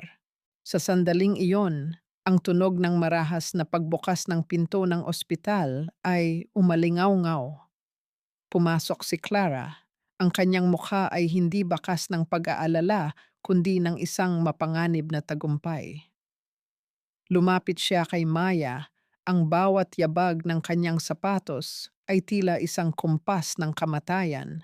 Oh, the poor child, wika ni Clara. Ngunit ang kanyang boses ay puno ng lason. Nabalitaan ko ang nangyari. Alam mo ba, Maya, ang pamilya ko ay may connection sa pinakamalaking private blood bank sa bansa. Mayroon silang stock ng O-negative ngayon. Tumingala si Maya, isang kislap ng pag-asa ang sumilay sa kanyang mga mata. Clara, pakiusap. Tulungan mo kami. Utang ko sa iyo ang buhay ko. Gagawin ko ang lahat. Basta iligtas mo lang si Hope. Isang mapangutyang ngiti ang gumuhit sa mga labi ni Clara. Inilapit niya ang kanyang mukha sa tainga ni Maya, sapat na silang dalawa lamang ang makarinig. Gusto mo ng dugo? Sige. Pero bago ko tawagan ang blood bank para ibigay ang stock nila, gusto kong makita kang gumapang. Dito, sa harap ng lahat ng tao sa ospital. Aminin mong ikaw ay isang basura, isang magnanakaw, at hindi ka karapat-dapat na tignan ni Elias. Kapag nagawa mo iyan, baka magbago ang isip ko. Sa likuran nila, si Elias ay nananatiling tahimik, ang kanyang mga kamao ay nakakuyom. Hindi niya naririnig ang bulong ni Clara, ngunit nakikita niya ang panginginig ng buong katawan ni Maya. Ang tensyon sa pagitan ng dalawang babae ay tila isang kuryenteng bumabalot sa buong pasilyo. Tumingin si Maya sa bintana ng ICU. Nakita niya ang maliit na katawan ni Hope na pinalilibutan ng mga tubo. Ang bawat blip ng makina ay tila isang paalam. Walang pag-aalinlangan, dahan-dahang ibinaba ni Maya ang kanyang katawan. Ang kanyang mga tuhod ay muling tumama sa malamig na sahig ng ospital. Pakiusap, Clara. Ang boses ni Maya ay basag na basag. Ako na ang pinakamababang uri ng tao. Ako na ang magnanakaw. Basta iligtas mo lang ang bata. Parang awa mo na. Humalakhak ng mahina si Clara, isang tunog na kasing talim ng labaha. Tiningnan niya ang kanyang relos. Ops, mukhang huli na tayo. Ang sabi ng contact ko, may kumuha na raw ng huling bag ng O-negative para sa isang emergency sa ibang ospital. Masyado ka kasing mabagal magmakaawa, Maya. Nanigas si Maya sa kanyang kinatatayuan. Ang pag-asa ay tila isang kandilang hinipa ng hangin. Sa sandaling iyon, ang monitor sa loob ng ICU ay naglabas ng isang mahaba at matinis na tunog, isang diretsong guhit na nagsasabing ang puso ni Hope ay tumigil na sa pagtibok. Ang matinis at mahabang tunog mula sa monitor ay tila isang hatol ng kamatayan na bumasag sa huling hibla ng katatagan ni Maya. Ang tuwid na guhit sa screen ay anino ng isang buhay na unti-unti nang lumilipad palayo. Sa gitna ng nagkakagulong mga doktor at nurse na pilit ibinabalik ang pintig ni Hope, ang tanging maririnig ay ang mabilis na paghinga ni Maya at ang malamig na tawa ni Clara na tila musika ng demonyo. "Doc, gawin niyo ang lahat. Pakiusap." Ang hiyaw ni Maya ay wala ng tunog. Tanging hangin na lamang ang lumalabas sa kanyang lalamunan sa tindi ng sakit. Napasandal siya sa salamin ng ICU. Ang kanyang mga kamay ay pilit na inaabot ang bata sa kabilang panig, habang ang bawat pagbaba ng defibrillator sa dibdib ni Hope ay tila tumatama rin sa kanyang sariling puso. Sa gitna ng kaguluhan, humakbang si Elias. Ang kanyang mukha na dati ay parang bato ay ngayoy nagpapakita ng isang matinding determinasyon. Hinawi niya ang mga nakaharang at hinarap ang doktor. "Hinto!"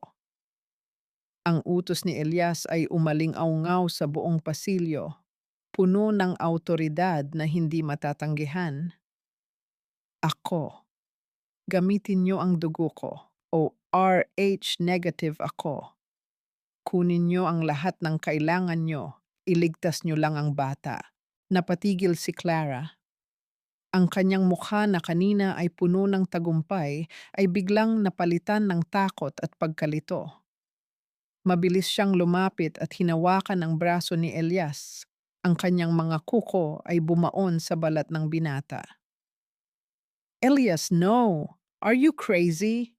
Isang CEO ka ng Cordova Group.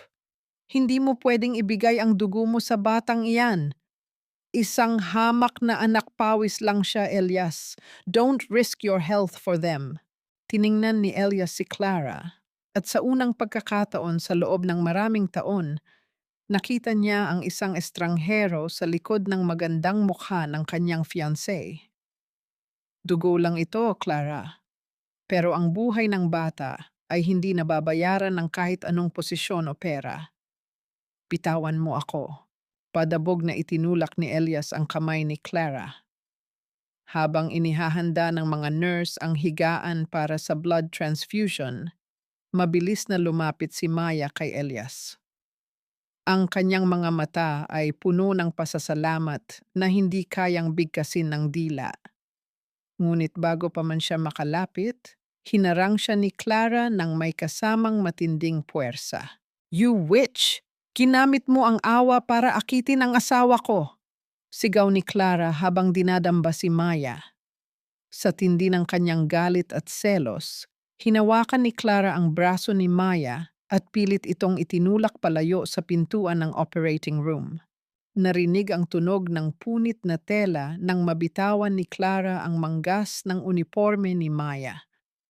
Sa ilalim ng maliwanag at maputing ilaw ng ospital, ang lahat ng lihim ay biglang nabuksan. Nanigas si Elias sa kanyang kinatatayuan. Ang kanyang mga mata ay nakapako sa kotay ni Maya.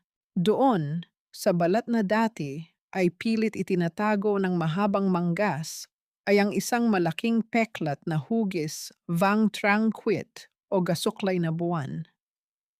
Ang mga linyang tiyangchit ng pagkasunog ay tila mga bitak sa isang antigong salamin, eksaktong katulad ng drawing na iginuhit ni Elias mula sa kanyang mga panaginip. Ito ang markang iniwan ng nagbabagang kahoy na bumagsak sa batang babaeng sumangga para sa kanyang buhay 15 taon na ang nakalilipas. Ang peklat, ang pabulong na tinig ni Elias ay parang isang buntong hininga ng katotohanan sa gitna ng maraming kasinungalingan. Mabilis na itinago ni Maya ang kanyang braso, ang kanyang mukha ay puno ng takot. Ngunit huli na.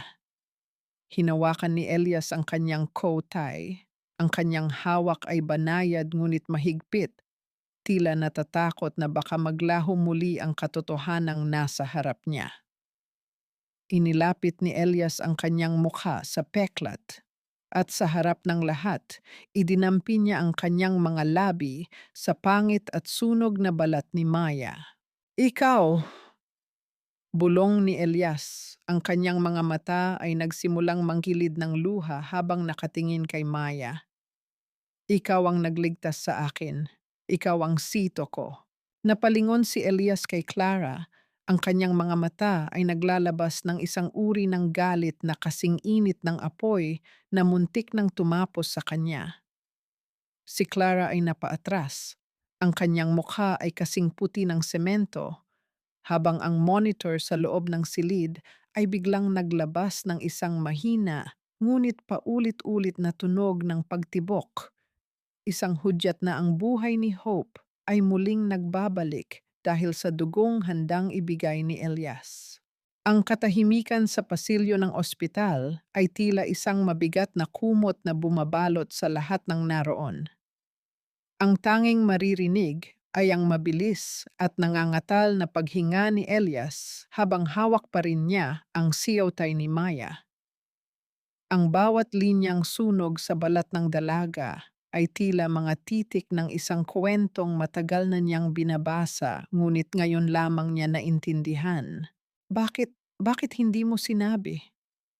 Ang boses ni Elias ay paos, puno ng isang uri ng pait na nagmumula sa kailaliman ng kanyang pagkatao.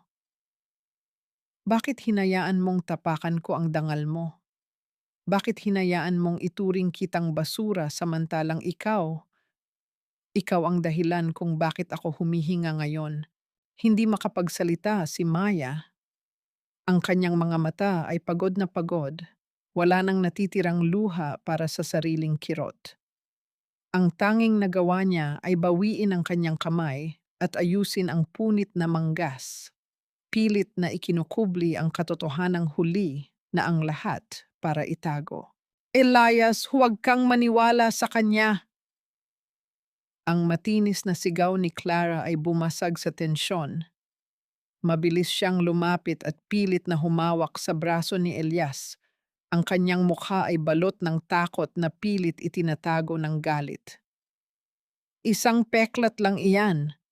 Maraming pwedeng magkaroon ng ganyang marka.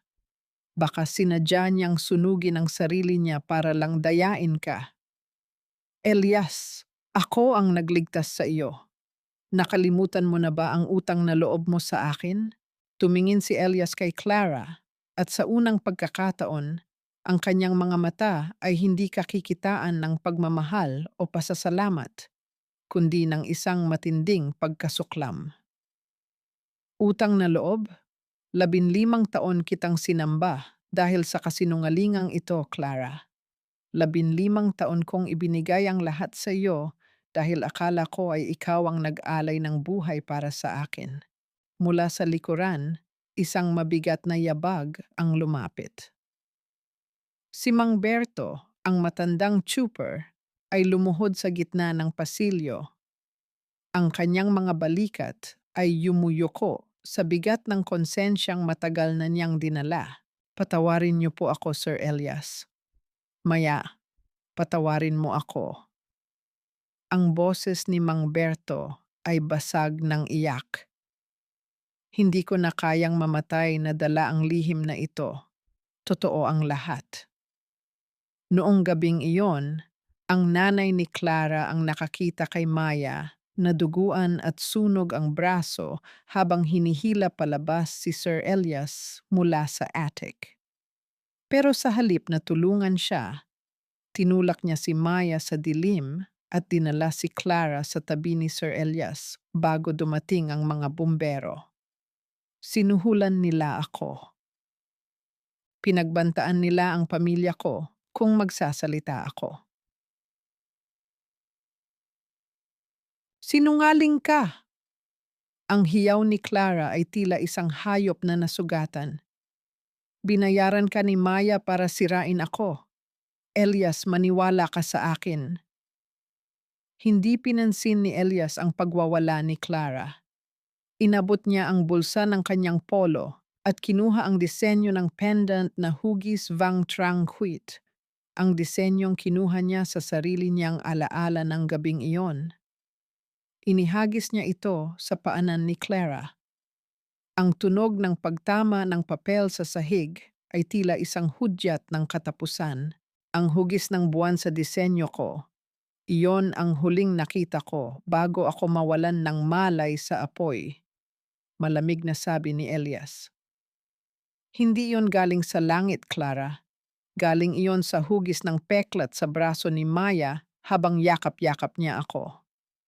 Ang buwan na iyon ang nagbigay sa akin ng liwanag sa gitna ng usok. At ikaw ang dilim na nagnakaw ng liwanag na iyon. Isang mapait na halakhak ang kumawala kay Clara. Isang tunog na puno ng kabaliwan. Nang ma-realize niyang wala na siyang matatakbuhan, ang kanyang magandang mukha ay naging isang maskara ng poot. So what? Kahit malaman mo ang totoo, Elias, mananatili kang may utang sa akin. Sa loob ng 15 taon, ako ang nagbigay sa iyo ng saya. Ako ang nararapat sa yaman mo, hindi ang maruming panaderong ito. Sa gitna ng kanyang pagngangalit, nakita ni Clara ang isang maliit na knife o kutsilyong pangprutas sa ibabaw ng tray ng isang nurse na naglalakad sa malapit. Dahil sa desperasyon at dilim ng isipan, mabilis niyang sinunggaban ang kutsilyo. Ang kislap ng talim sa ilalim ng ilaw ng ospital ay nagdulot ng hiyawan sa mga pasyente.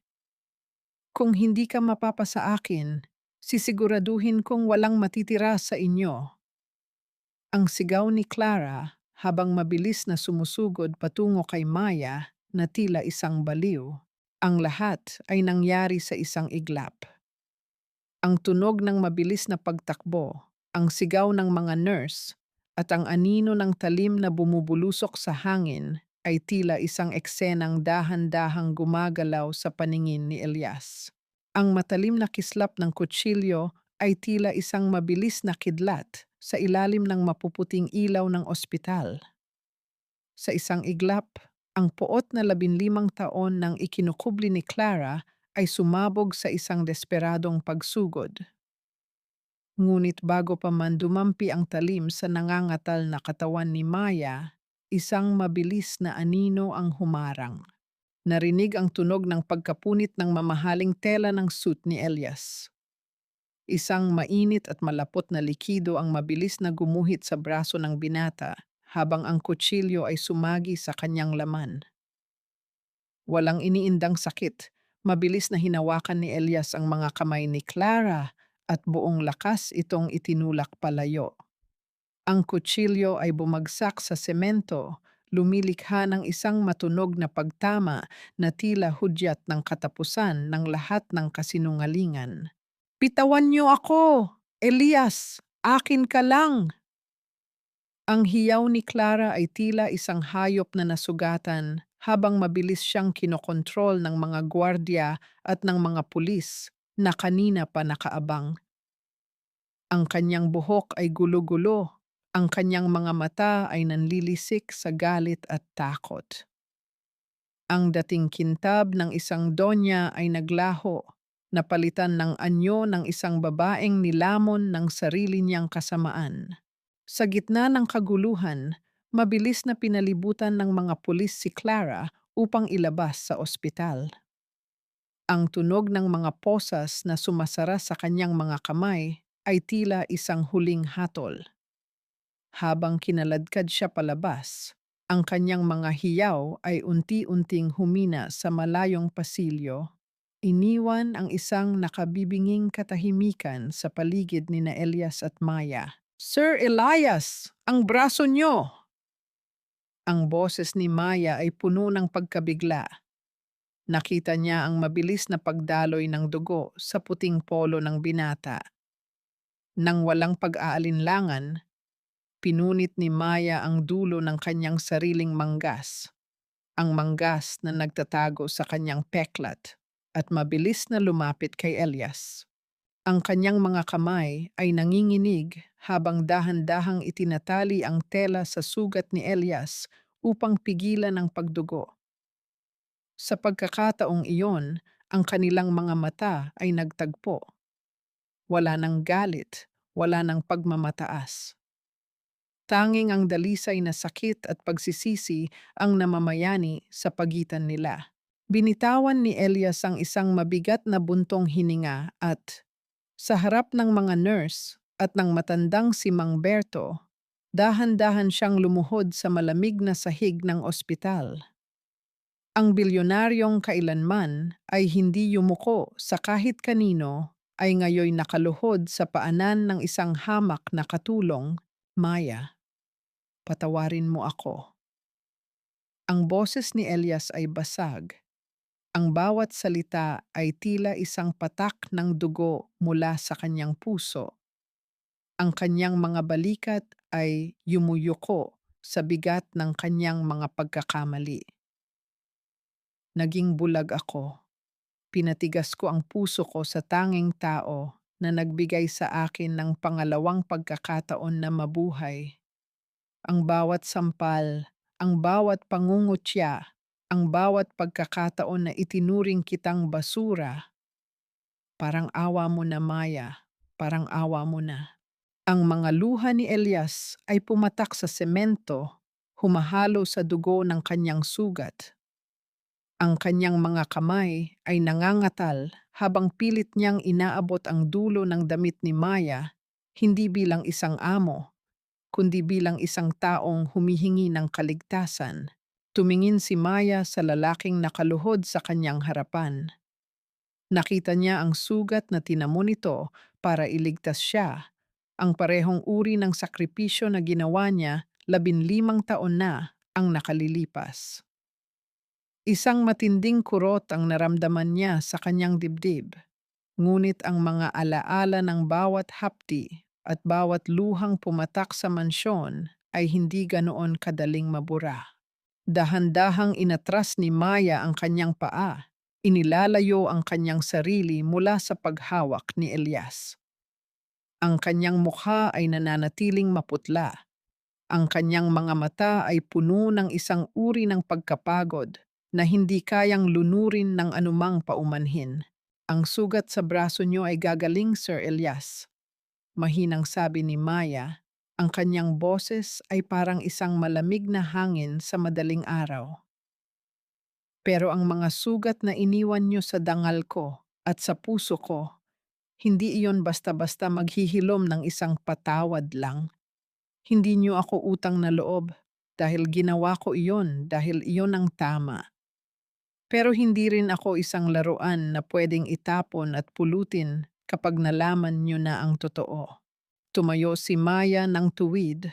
Ang kanyang anyo ay puno ng isang bagong uri ng dignidad. Salamat sa pagliligtas niyo kay Hope. Binayaran niyo na ang utang niyo sa akin para sa gabing iyon sa attic. Ngayon, wala na tayong kailangan sa isa't isa. Tapos na ang kontrata ko sa inyo. Mabilis na tumalikod si Maya at naglakad patungo sa silid ni Hope. Iniwan si Elias na nakaluhod pa rin sa gitna ng pasilyo, mag-isa sa kanyang pagsisisi habang ang anino ng dalaga ay uent-unting naglalaho sa likod ng pintuan ng ICU. Ang malawak at marangyang mansyon ng mga De Cordova ay tila naging isang malaking kabaong na gawa sa ginto at marmol. Sa loob ng kanyang silid, nakatayo si Elias sa tapat ng salamin, tinitingnan ang kanyang sariling refleksyon. Ang sugat sa kanyang braso ay may benda na, ngunit ang sugat sa kanyang pagkatao ay nananatiling bukas at mahapdi. Hinubad niya ang kanyang mamahaling relos at ang kanyang sutlang polo Itinatapon ang mga ito sa sahig na tila mga basurang walang halaga. Ang lahat ng karangyaan na dati ay kanyang ipinagmamalaki ay naging paalaala na lamang ng kanyang pagkabulag. Hindi mabibili ng yaman ang katotohanan, pabulong na sabi ni Elias sa kanyang sarili. Sa araw ding iyon, nagpatawag siya ng isang biglaang pulong sa Board of Directors. Sa harap ng mga nagtatakang opisyal, ibinigay niya ang kanyang pansamantalang pagbibitiw bilang CEO. Ipinasa niya ang pamamahala sa kanyang pinagkakatiwalaang bisepresidente at nag-iwan ng isang mahigpit na utang na loob. Huwag siyang hahanapin at huwag siyang tatawagan para sa anumang usaping negosyo. Samantala, sa isang masikip at maingay na eskinita sa Tondo, bumalik si Maya sa kanyang dating buhay. Ang kanyang maliit na dampa ay dumanas ng matinding dumi dahil sa nakaraang baha. Ngunit sa tulong ni Mang Berto, unti-unti niya itong nilinis. Nakalabas na rin si Hope sa ospital. Bagaman mahina pa, ang ngiti ng bata habang pinapanood si Maya na muling nagmamasa ng harina ay sapat na upang pawiin ang lahat ng pagod ng dalaga. Ang amoy ng bagong lutong pandesal ay muling humahalimuyak sa paligid. Ngunit sa gitna ng kanyang pagtatrabaho, naramdaman ni Maya ang katahimikan ng mga kapitbahay na dati ay napakaingay. Sa dulo ng eskinita, isang lalaki ang naglalakad. Hindi ito ang Sir Elias na nakilala ni Maya na nakasuot ng suit at sakay ng itim na sasakyan. Ang lalaking nasa harap niya ngayon ay nakasuot lamang ng simpleng t-shirt, kupas na maong at tsinelas. Ang kanyang buhok ay hindi maayos at ang kanyang mga mata ay kakikitaan ng matinding puyat at pagpapakumbaba. Anong ginagawa niyo rito? Malamig na tanong ni Maya, hindi tinitigilan ang pagmasa sa harina. Sabi ko naman sa inyo, wala na tayong dapat pag-usapan. Huminto si Elias sa tapat ng maliit na lamesa ni Maya. Hindi ako narito bilang si Elias de Cordova, Maya.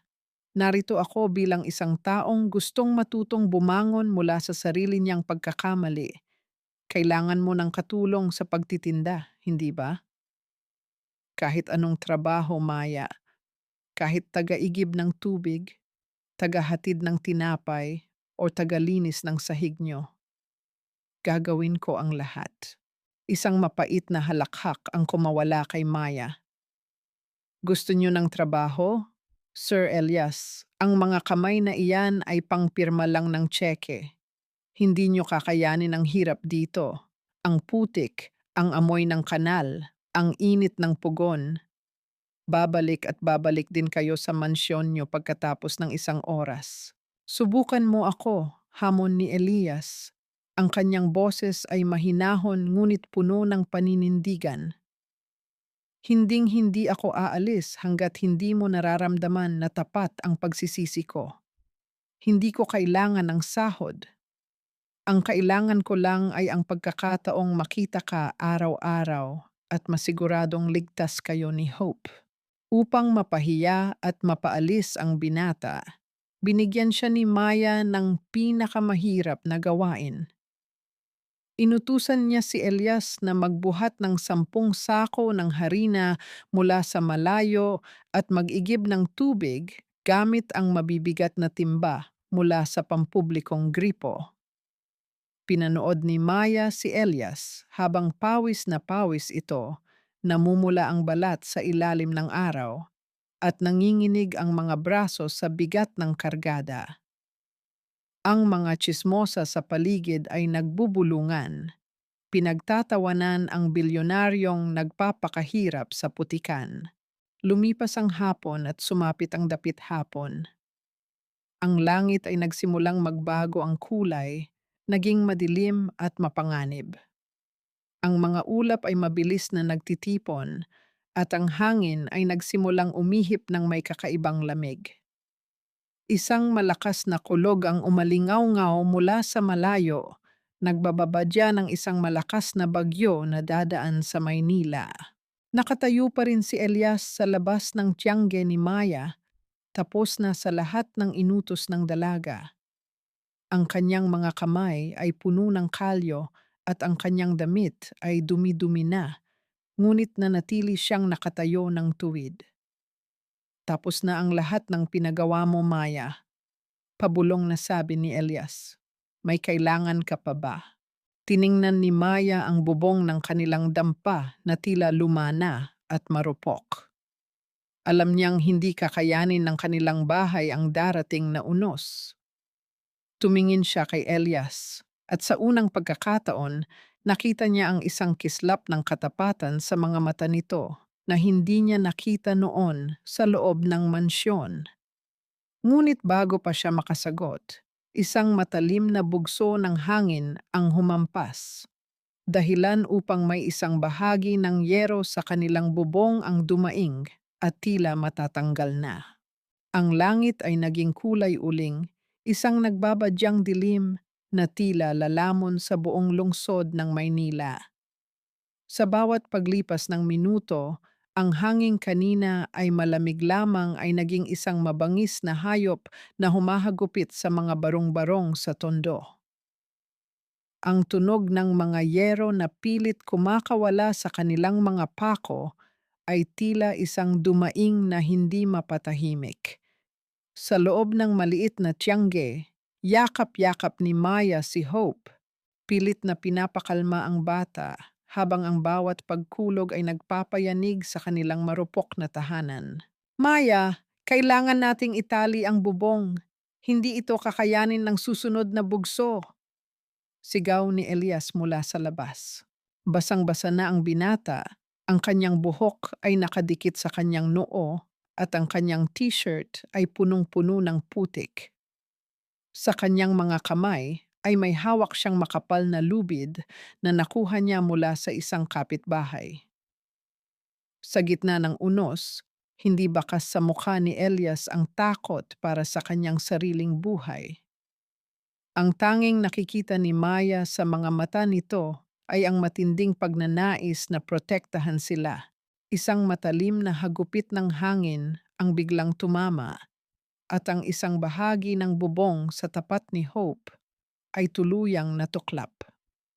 Ang ulan ay bumuhos sa loob ng silid, binabasa ang kanilang kaisa-isang higaan.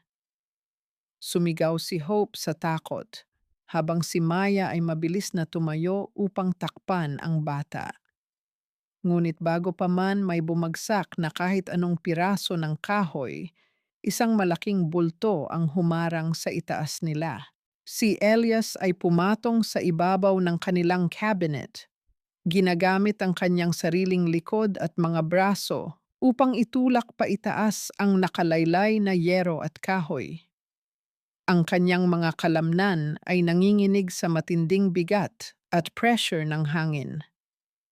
Ang bawat patak ng ulan ay tila mga latigo sa kanyang balat, ngunit hindi siya gumalaw. Sir Elias, bumaba kayo riyan. Mapapahamak kayo. Hiyaw ni Maya, ang kanyang boses ay puno ng pag-aalala na hindi na niya kayang itago. Huwag niyo akong isipin. Iligtas mo ang bata, Maya. Pumunta kayo sa ilalim ng matibay na mesa, sagot ni Elias, habang ang kanyang mukha ay namumula sa matinding hirap.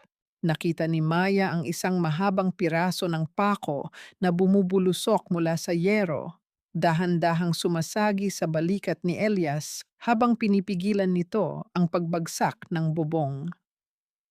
Ang dugo ay humalo sa ulan, ngunit nanatiling matatag ang binata. Sa sandaling iyon, ang huling bakod sa puso ni Maya ay tuluyang gumuho. Ang galit na matagal niyang pinangalagaan ay natunaw sa init ng sakripisyo ni Elias.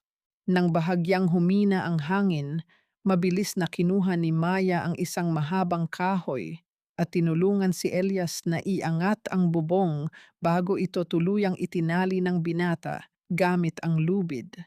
Pagkatapos ng ilang minutong pakikipagbuno sa kalikasan, dahan-dahang bumaba si Elias. Nanginginig ang buong katawan sa tindi ng ginaw at pagod. Wala ng kuryente sa paligid.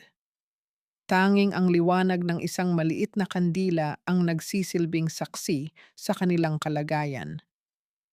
Ang baha ay nagsimula na ring pumasok sa loob ng dampa, kaya't napilitan silang umakyat sa mataas na bahagi ng kanilang higaan. Kinuha ni Maya ang kanilang kaisa-isang tuyong kumot at walang pag-aalinlangang ibinalot ito sa mga balikat ni Elias. Kumuha rin siya ng isang baso ng mainit na tubig at iniabot ito sa binata. Ang kanilang mga daliri ay nagtagpo at sa pagkakataong iyon, wala ng pag-iwas. Nanatiling magkadikit ang kanilang mga kamay sa gitna ng kadiliman. Bakit mo ginagawa ito, Elias? Pabulong na tanong ni Maya, ang kanyang boses ay malambot na at puno ng emosyon. Maaari kang mamatay rito. Hindi mo kailangang dumanas ng ganitong hirap. Tumingin si Elias kay Maya. Sa liwanag ng kandila, ang kanyang mga mata ay nagpapakita ng isang katotohanang mas malakas pa sa kahit anong bagyo. Maya, noong nasa mansyon ako, pakiramdam ko ay nasa loob ako ng isang magandang laro kung saan ako ang hari. Pero rito, sa piling nyo ni Hope, kahit basang-basa ako at nanginginig sa ginaw, ngayon ko lang naramdaman na totoo akong tao. Mas pipiliin kong mamatay na pinoprotektahan kayo kaysa mabuhay sa isang palasyo na puno ng kasinungalingan. Inilapit ni Elias ang kanyang katawan kay Maya at sa natutulog na si Hope. Hindi ko hinihingi na mahalin mo ako agad, Maya. Ang gusto ko lang ay ang pagkakataong patunayan sa iyo na ang Elias na nasa harap mo ngayon ay hindi na ang lalaking nanakit sa iyo. Ang lalaking ito ay handang maging pader nyo sa bawat unos na darating. Dahan-dahang isinandal ni Maya ang kanyang ulo sa balikat ni Elias. Ang amoy ng ulan at ang init ng katawan ng lalaki ay nagbigay sa kanya ng isang uri ng kapayapaan na matagal na niyang hinahanap. Sa gitna ng hagupit ng bagyo sa labas, ang loob ng kanilang maliit na tahanan ay binalot ng isang uri ng pag-asa na hindi kayang tangayin ng hangin. Ngunit ang katahimikan ng gabi ay biglang nabasag ng mag-umaga.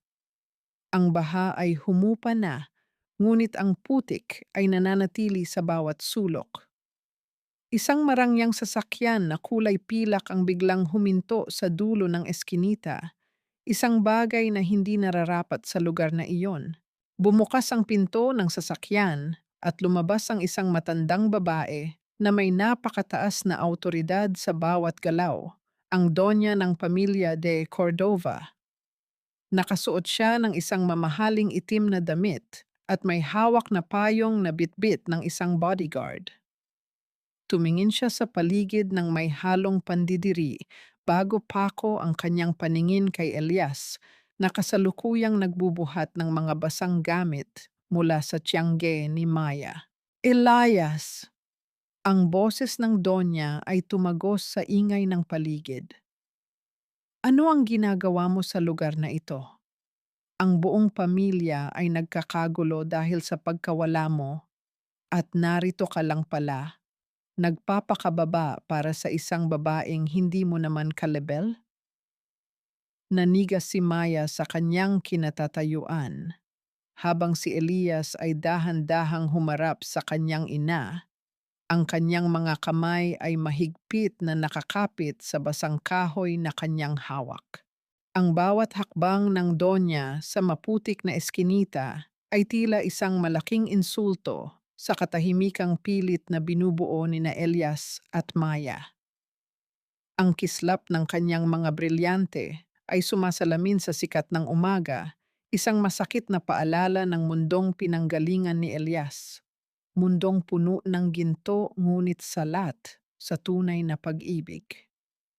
Huminto ang matandang babae sa tapat ng dampa, Ang kanyang mga mata ay naniningkit habang tinitingnan ang dumi sa t-shirt ng kanyang anak. Elias, tama na ang kahibangang ito. Ang boses ng Donya ay malamig at puno ng utos. Tingnan mo ang sarili mo. Namumuhay ka na parang isang pulubi. Ang Cordova Group ay nangangailangan ng iyong pamumuno, hindi ng isang lalaking nagpapakamartir sa putikan para sa isang babaeng nagnakaw na nga ay pilit ka pang hinihila pababa. Humakbang si Elias sa harap ni Maya, ang kanyang tindig ay tila isang matibay na pader. Hindi ako hinihila ni Maya pababa, ma. Sa katunayan, siya ang nagturo sa akin kung paano tumayo ng tuwid. Ang Cordova Group ay mayaman, oo. Pero rito ko natagpuan ang kayamanang hindi kayang bilangin ng mga accountant nyo. Ang katotohanan, ang pagpapakumbaba, at ang tunay na pagmamahal. Humarap ang Donya kay Maya, ang kanyang mukha ay balot ng matinding pagkainsulto. Kinuha niya ang isang checkbook mula sa kanyang mamahaling bag at mabilis na nagsulat ng isang halagang sapat na upang makabili ng isang malaking mansyon. Inabot niya ang tseke kay Maya, ang kanyang mga kamay ay nanginginig sa galit. Heto ang bayad sa iyo, wika ng Donya ng may halong pandidiri. Kunin mo ito at lumayo ka sa anak ko. Ibigay mo sa pamangkin mo ang pinakamahal na gamot. Bilhin mo ang lahat ng luho na gusto mo. Basta huwag na huwag ko nang makikita ang mukha mo sa paligid ni Elias. Alam nating pareho na pera lang naman ang habol mo sa kanya.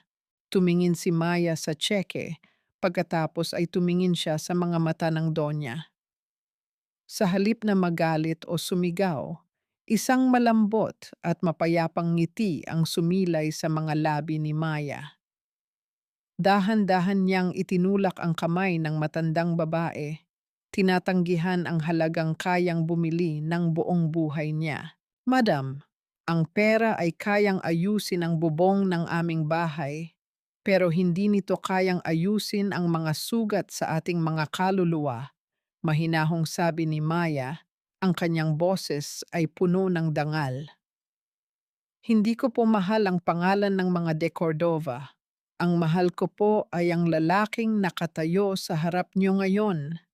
Ang lalaking natutong magpawis para sa ibang tao. Ang tseke niyo po ay papel lamang, pero ang pagkatao ng anak niyo ay hindi na po mababayaran ng kahit anong bangko. Kumuha si Maya ng isang basong mainit na tsa mula sa kanilang maliit na mesa at iniabot ito sa Donya. Uminom po muna kayo, madam. Alam ko pong pagod kayo sa biyahe at sa bigat ng inyong kalooban. Ang putik po sa inyong sapatos ay madaling hugasan, pero ang galit po sa inyong puso ay kailangan niyo pong pakawalan para maging maligaya kayo. Natigilan ng Donya.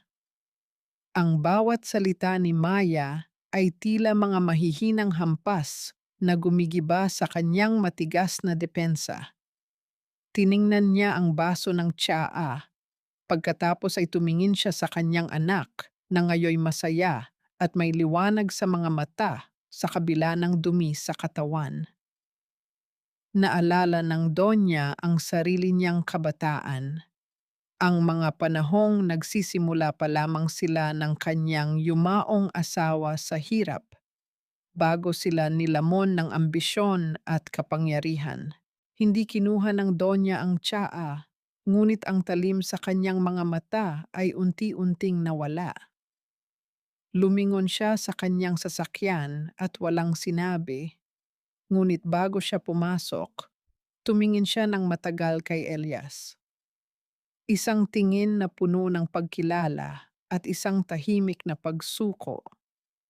Ang sasakyang kulay pilak ay dahan-dahang umalis, nag-iiwan ng usok at isang malaking katanungan sa hangin. Lumipas ang isang buwan. Ang sugat sa braso ni Elias ay naging isang maliit na peklat na lamang, katulad ng peklat ni Maya sa kotay. Ang paligid ay naging maayos na muli pagkatapos ng bagyo. Isang hapon, habang abala si Maya sa pag-aayos ng mga huling pandesal, dinala siya ni Elias sa tapat ng gumuhong tiyangge nila noon. "Maya, may gusto akong ipakita sa iyo," nakangiting sabi ni Elias habang nakapiring ang mga mata ng dalaga gamit ang isang malambot na tela. Nang alisin ni Elias ang piring, nanlaki ang mga mata ni Maya. Sa tapat niya ay isang bagong tayong maliit na gusali, gawa sa matibay na kahoy at semento na may malaking bintanang kristal. Sa itaas ng pintuan, may isang karatula na gawa sa inukit na kahoy. Hope at Maya, ang tinapay ng pag-asa. Ang disenyo ng karatula ay may maliit na hugis ng Vang Trang Quit sa gilid, ang simbolo ng kanilang nakaraan at hinaharap. Elias, paano? Pabulong na tanong ni Maya, ang kanyang mga mata ay nagsimulang mapuno ng luha ng kaligayahan. Ipinagbili ko ang ilan sa aking mga personal na koleksyon, Maya. Hindi ito galing sa Cordova Group. Galing ito sa sarili kong pinagpaguran, sagot ni Elias habang hinahawakan ang mga kamay ng dalaga. Handa ka na bang simulan ang ating bagong buhay? Ngunit bago pa makasagot si Maya, narinig nila ang tunog ng isang mabilis na pagtakbo mula sa kabilang kalsada.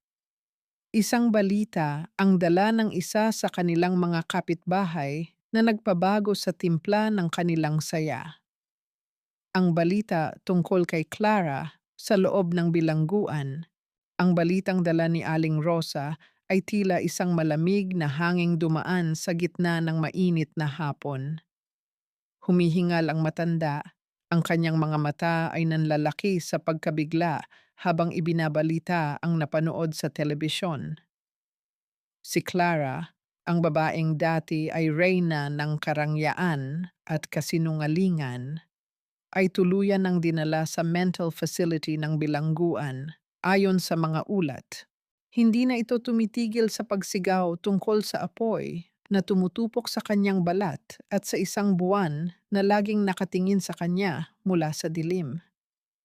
Ang kanyang isipan ay naging bilanggo ng sarili niyang mga multo, isang karma na mas matindi pa sa kahit anong rehas na bakal. Nakaluhod si Maya sa harap ng kanyang bagong pugon. Ang kanyang mga kamay ay tumigil sa pag-aayos ng mga tray. Isang malalim na buntong hininga ang kumawala sa kanyang mga labi. Walang bahid ng tuwa o paghihiganti sa kanyang mga mata, kundi isang dalisay na habag. Alam ni Maya na ang poot ay isang apoy na hindi lamang sumusunog sa kaaway, kundi pati na rin sa puso ng nagdadala nito. Sa sandaling iyon, pinakawalan na niya ang huling hibla ng pait na iniwan ni Clara. "Tapos na ang lahat, Maya," mahinang sabi ni Elias habang lumalapit at dahan-dahang hinahawakan ang kanyang balikat. Ang dilim ay kinuha na ng sarili nitong anino. Panahon na para sa liwanag. Sumapit ang araw ng formal na pagbubukas ng Hope and Maya, ang tinapay ng pag-asa. Ang eskinita sa tondo, na dati ay puno ng putik, ay tila nabalot ng isang maligayang aura. Ang amoy ng sariwang tinapay at asukal ay humahalimuyak, dinadala ng hangin patungo sa bawat sulok ng komunidad. Naroon si Mang Berto, suot ang kanyang pinakamalinis na barong na ngayoy nagsisilbing head ng delivery para sa maliit na negosyo. Ang mga kapitbahay na dati ay nagbubulungan ay naroon din, nakangiti at pumapalakpak sa tagumpay ng dalagang itinuring nilang bayani ng kanilang lugar. Sa gitna ng pagdiriwang, dinala ni Elias si Maya sa likuran ng gusali kung saan nakatanaw sila sa papalubog na araw. Ang langit ay nagpipinta ng mga kulay rosas at lila, isang hudyat ng pagtatapos ng isang mahabang kabanata at pagsisimula ng isang bagong bukas. Kinuha ni Elias ang mga kamay ni Maya, ang mga kamay na may mga peklat ng apoy at kalyo ng pagtatrabaho, at inilapit ang mga ito sa kanyang mukha. Maya, noong unang araw na nakita kita sa mansyon, ang tanging nakita ko ay ang dumi sa iyong damit. Pabulong na panimula ni Elias. Ang kanyang boses ay nanginginig sa matinding emosyon. Ngunit ngayon, tuwing tinitingnan kita, ang tanging nakikita ko ay ang liwanag na nagligtas sa akin. Ang bawat peklat mo ay isang medalya ng iyong katapangan. Handa ka bang payagan ako na maging katuwang mo sa pagbuo ng mas marami pang tinapay at mas marami pang pangarap habang buhay? Walang singsing na gawa sa brilyante, walang engranding musika. Tanging ang tapat na pangako sa mga mata ni Elias ang sapat na para kay Maya. Dahan-dahang isinandal ni Maya ang kanyang ulo sa dibdib ng lalaki, nararamdaman ng mabilis ngunit payapang pagtibok ng puso nito. Ang init ng yakap ni Elias ay tila isang gamot na tuluyang naghilom sa lahat ng kanyang mga sugat. Oo, Elias, sagot ni Maya. Ang kanyang boses ay puno ng katiyakan at kaligayahan. Sabay nating haharapin ang bawat umaga hanggat may pag-asa sa bawat tinapay na ating lulutuin. Dahan-dahang iniyuko ni Elias ang kanyang ulo at idinampi ang isang matamis at magalang na halik sa noo ni Maya bago bumaba ang kanyang mga labi sa kotay ng dalaga sa mismong bahagi kung saan naroon ang peklat ng buwan. Ang halik na iyon ay isang selyo ng kanilang sumpaan, isang pagkilala sa sakripisyo at tagumpay ng tunay na pag-ibig. Ang sandaling iyon ng katahimikan ay nabasag nang marinig nila ang tunog ng maliliit na yapak na tumatakbo patungo sa kanila. Tita Maya, Tito Elias, tikman niyo po ang sarap ng unang batch ng pandesal. Sigaw ni Hope, ang kanyang mukha ay puno ng sigla at ang kanyang mga mata ay nagniningning sa kalusugan. Binuhat ni Elias ang bata at isinama sa kanilang yakap. Sa ilalim ng nagbabagong kulay ng kalangitan, nakatayo ang isang pamilyang hindi binuo ng yaman o pangalan, kundi ng pagsubok, pagpatawad, at wagas na pagmamahal. Ang tunog ng tawanan ni Hope ay sumasabay sa banayad na hihip ng hangin, isang himig ng tagumpay na umaling-awngaw sa buong tondo. Nagpapatunay na ang pinakamagandang kinabukasan ay nagsisimula sa isang puso na marunong magmahal at magpatawad. Ang bawat pag-ikot ng mundo ay tila isang banayad na kamay na naghihilom sa mga sugat ng nakaraan. Sa loob ng maliit ngunit malinis na tahanan sa tondo, ang sikat ng araw sa madaling araw ay pumapasok sa bintana, nagbibigay ng liwanag sa isang simpleng lamesang gawa sa nara. Ang bango ng mainit na kape at bagong hurnong tinapay ay hindi lamang amoy ng negosyo, kundi amoy ng isang buhay na matagal ng hinangad at sa wakas ay nakamit. Nakatayo si Maya sa tapat ng salamin, dahan-dahang inaayos ang kanyang buhok. Hindi na siya ang babaeng nakayuko sa takot o ang katulong na nakaluhod sa basag na bubog. Ang kanyang mga mata ay may lalim na ng kapayapaan, isang uri ng katahimikan na tanging ang mga taong nakalampas sa pinakamalakas na bagyo ang nagtataglay. Tiningnan niya ang kanyang kotay. Ang peklat ng Vang Trang Quit ay naroon pa rin, ngunit hindi na ito mukhang bakas ng apoy. Sa kanyang paningin, ito ay isang mapa ng kanyang katapatan, isang marka ng karangalan na mas mahalaga pa sa kahit anong alahas. Handa na ba ang lahat, mahal ko? Ang boses ni Elias ay puno ng lambing habang lumalapit siya at yumayakap mula sa likuran ni Maya. Wala na ang suot niyang mamahaling relo at sapatos. Ang kanyang mga kamay ay may bahid pa ng harina, isang patunay ng kanyang dedikasyon sa bawat tinapay na kanilang ginagawa.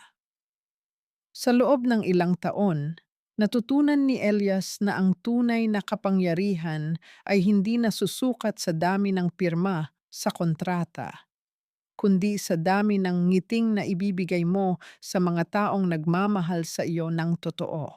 Handa na, nakangiting sagot ni Maya. Naghihintay na si Hope sa labas. Ngayon ang araw ng kanyang pagtatapos sa elementarya, Elias. Sino ang mag-aakala na ang batang muntik na nating mawala ay magiging top of her class? Sa labas, ang sasakyang kulay pilak ng pamilya de Cordova ay huminto. Ngunit sa pagkakataong ito, hindi ito nagdala ng paninira. Lumabas ang Donya na ngayoy mas malambot na ang anyo at may dalang isang malaking basket ng prutas at isang card para kay Hope.